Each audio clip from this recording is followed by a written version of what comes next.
Hello everyone and welcome back to Revs and Reviews. Today I have kind of a unique vehicle here in front of me that's actually pre-owned. Today I'm reviewing the all-new 2025 Subaru Forester Limited. Now this Subaru Forester has about 1,700 miles on it and is used, and it actually got traded in, which I do find kind of interesting.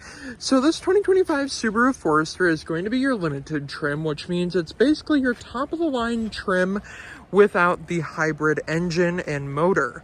Now, the Subaru Forester is a unique kind of looking vehicle, and I've seen it at the Chicago Auto Show, and I do have to say I really do kind of like it.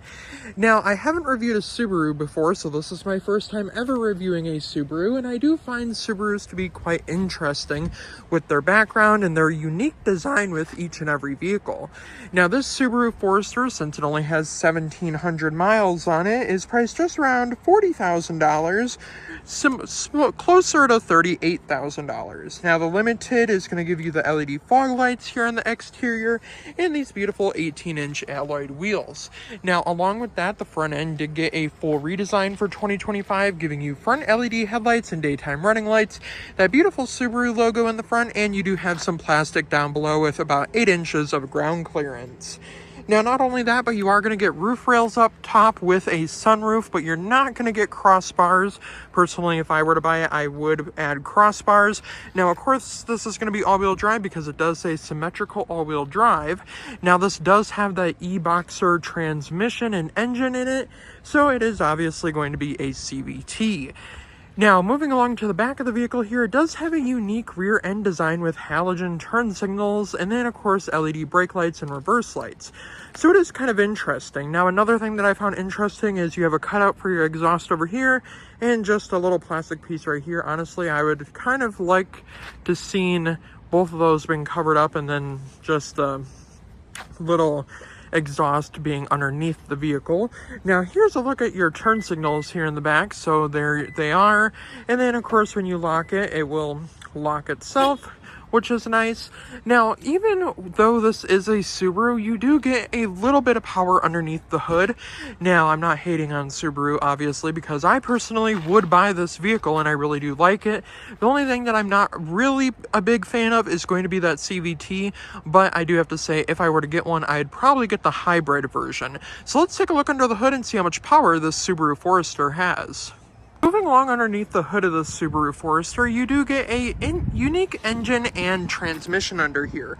So you're going to get a 2.5 liter Subaru Boxer 4-cylinder engine pushing 180 horsepower, 178 pound-feet of torque, all-wheel drive with 26 in the city and about 33 on the highway, and you can also tow about 1,500 pounds with this. Now, although it is a CVT, you can still tow with this, and that way you guys believe me that you can tow with this. There actually is a factory tow hitch on the back down there with a little Subaru cover down there. Now, overall, I do have to say I really do like how fast and powerful underneath the hood is of the Subaru Forester.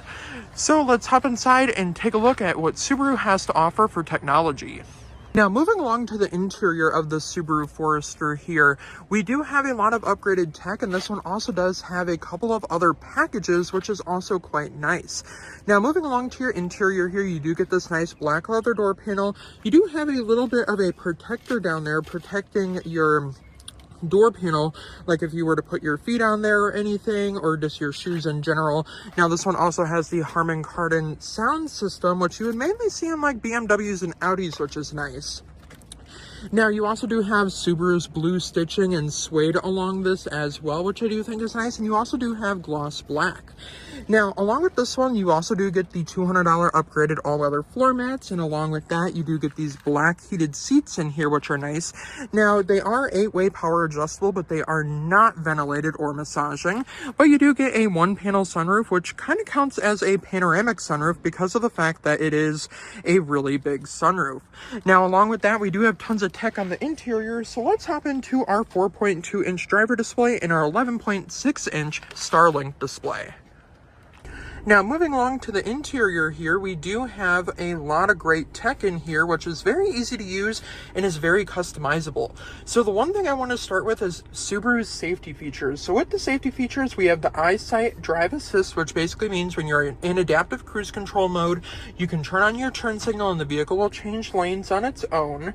Now, you have adaptive cruise control with lane assist, you have rear cross traffic alert, front and rear AEB, as well as that 360 camera, which is nice. Now, along with that, we have voice assistance here on the steering wheel, and we also have our source button up here, which basically means it is going to, you can basically change your radio station and everything else. Now, along with that, we do have a low fuel warning and a washer fluid level warning, so that is the only warning on the dash right now. Now, of course, with that, we do have different drive modes as well, but let's start with the customizations on this screen. So to navigate your different customizations with this screen here, we have our standard view. So if we turn off our adaptive cruise control, we have these few little screens we can scroll through. So we have our average MPG, our miles to empty, which is 30 right now, and then we have our trip timer and distance, and then we have our miles per gallon, our tire pressure, our compass, our unnamed road, our no audio file, and then on top of that, we're going to have our time and temperature as well. Now, along with that, you will be able to have your auto stop start on, and down here there is a little button for your auto vehicle hold, which basically means you can be at a red light and the vehicle will be stopped on its own, which is nice. Now, along with that, you will be able to turn off the auto stop start as well as the auto vehicle hold. Now, another thing that this one has is going to be your climate package, which is going to give you the heated steering wheel right here. And then, of course, if you're wondering where your different drive modes are, you can swipe on this screen right here. So you can swipe to your right, and then we can scroll over and scroll over again, and one more time. We have snow and dirt, we have deep snow and mud, we have normal, and then if we go right here, we have our SI drive and our I drive. So SI is basically your sport mode and I is basically your normal. Now, along with that, we do have a ton of great features in this screen over here as well. So that's pretty summed up on how we work this screen over here. Besides, we do have our trip reset button right there as well.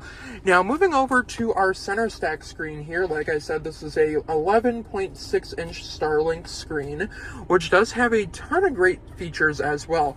Now, the Harman Kardon audio system does sound absolutely amazing, and I do have to say, even though I can't share the sound here on YouTube, it sounds absolutely amazing. Now, with the upgraded packages in here, like that tech package and the navigation package, and that upgraded Harman Kardon audio system, we are going to get a lot of features on this screen. So typical Subaru fashion, we do have our different icons here. Now, we do have our auto vehicle hold right there, our vehicle dynamic control, our valet mode. We also have the ability to add another shortcut, which all of our shortcuts are on our screen right now. We have our display off, our car info, which is basically going to tell us like where we're sitting right now. And then if we press the little home button down here, we can go to our settings, and basically in our settings, we can customize our clock, our display, our Wi-Fi settings, Wi-Fi hotspot, our reminder screen, a valet mode. Basically, all of this we can customize with different software updates, and you can customize all these different apps. Now, this one does have the built-in Subaru navigation. Now, you do have to pay a subscription fee for that, but if you are not wanting to pay a subscription fee, you can always just use Apple CarPlay or Android Auto. Now, of course, we do have a pretty nice map, which is really responsive as well. We can press our home button right there, go back to our apps. We have our SXM travel link, we have, which is SiriusXM, Apple CarPlay, Android Auto, our My Subaru app, where you can start the vehicle from your phone as well. Then we have our AM/FM radio with Apple CarPlay and Android Auto. And basically, that's kind of it for this screen over here as well. So we do have a really nice setup with this screen over here. Now, up here, you can customize what you want to see up here. So you can see your different drive modes, your weather. Then you can see your under the hood temperature, the road name of everything, and then you can see the audio that's currently playing. And then when we go to our radio here, I'm just going to turn this volume down. You can kind of see where you can preset all of your stations and stuff as well. Now, along with that, we're just going to leave that on the drive mode selector for this. Now, another thing is we do have dual climate, so you can control the climate from down here with these little levers right here. So these little buttons will adjust the temperature, and then of course, you can adjust your fan speed, the on and off, the heated seats, and then of course you can also go to your vehicle settings, and then you have your X mode, your auto vehicle hold, your auto stop start, and basically everything else you need to know. You have your driver assistance, you have your forward collision, lane departure, rear vehicle detection, and then you can go into more settings to get your warning volume, and then of course you can change your units if you are in a different country as well with this vehicle. Now, you do have a really great setup between both of the screens here, and like I said, they are very simple to use. They're not too complex where you have to customize everything with all these different buttons. How Subaru basically made it was like an older time Subaru with like all these different little icon buttons, which are easy to navigate and everything, and which I do like. Now, along with that, we do have a wireless charging pad down here. So if you do have a phone that takes a wireless charger, you can use the wireless charging pad down here. You have an aux port as well as a USB-C and USB port, which basically means you can connect to your phone and basically charge everything, which is also nice. Now, when we pop into reverse here, we can see our backup camera here. Now, these buttons right here, this is rear AEB, so if you do get close to something or a little too close to something, it will basically show you and basically stop the vehicle automatically for you. If you do get close to something, you can just tap that to turn that off if you do not want that on, of course. Now, another thing is you can also turn off your parking sensors, which is nice as well. And then, of course, along with that, we do have our blind spot indicators in our mirrors, of course, which is nice. Now, not only that, but if we open up this little center console here, we don't have any charging ports down here, mainly just storage. We do have a 12 volt down here though, which is also quite nice. So we have a 12 volt down here, and then we have our typical Subaru fashion key fob with our lock, unlock, our trunk, and then our panic button as well. You can remote start the vehicle from the app, but you cannot remote start it from the key fob, unfortunately. Now, overall, there's plenty of legroom up here. There's about 43.3 inches of legroom up here, and then if we go into the rear seats, there's 39.4 inches of legroom. So there is plenty of legroom as well. So now let's hop into the back seats and see what's shaking in the back seats. Moving along to the rear seats here, we do have that same type of door panel up front with that suede and blue stitching. We do have a pretty big cup holder down there with a little door protector down there as well. Now, this one does have the all-weather floor mats, which basically means the floors are basically rubber and you can remove those and wash them, which is nice. Now, back here, we do have two cup holders in the middle as well as these very nice black leather seats. Now, along with that, we can zoom in here and see that we have a USB-C port and a USB port and rear AC vents, which is also nice. And then you can also get a pretty nice view of your sunroof up there as well. Now let's hop into the back seats and see if a 6-foot tall person can fit comfortably in these back seats. Now, moving along to our back seats here, like I said, we have our rear AC vents. We have two pockets on both sides. Now, I'm a 6-foot tall person, and I do have to say there is plenty of legroom back here. Although it doesn't look like it, this is my driving position, so I do have my seat back quite a ways, but there is plenty of legroom back here, and there's also tons of headroom back here as well, which is a bonus if you are going on a road trip in this vehicle. Now, overall, I do have to say there's plenty of space back here, and there's a ton of room, and these windows are actually pretty big to where you can see everything on the side view of your car, which is also really nice. Now let's hop into the trunk and see how much cargo space there is and see how much junk we can fit in the trunk. Moving along to the back of the Subaru Forester here, we do get a power liftgate in which you can open from the key fob here, which is nice. Now, when we open this tailgate back here, we do get tons of cargo space back here. And like I said, a tow hitch down there that can tow about 1,500 pounds, which is great. Now, here in the back seats, or in the trunk area of the Subaru Forester, we're going to get about 29.6 cubic feet of space with the seats up and 74.4 cubic feet of space with the seats down, which is nice.